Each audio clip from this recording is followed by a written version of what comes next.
بسم الله الرحمن الرحيم.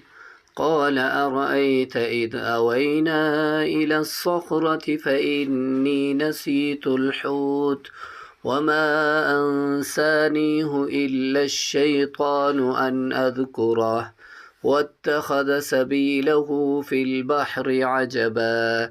قال ذلك ما كنا نبغي فارتدا على آثارهما قصصا فوجدا عبدا من عبادنا آتيناه رحمة من عندنا وعلمناه من لدنا علما.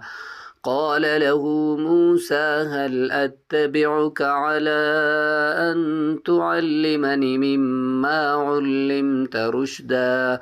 قال إنك لن تستطيع معي صبرا وكيف تصبر على ما لم تحط به خبرا؟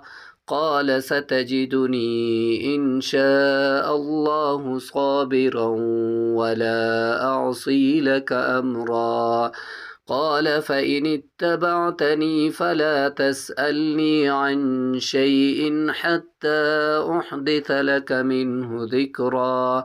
فانطلقا حتى إذا ركبا في السفينة خرقها قال أخرقتها لتغرق أهلها لقد جئت شيئا إمرا.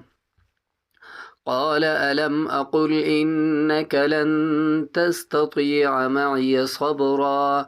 قال لا تؤاخذني بما نسيت ولا ترهقني من أمري عسرا.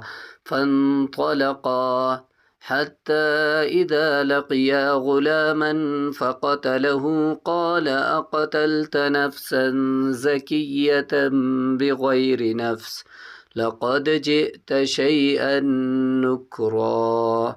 صدق الله العظيم. والسلام عليكم ورحمة الله وبركاته.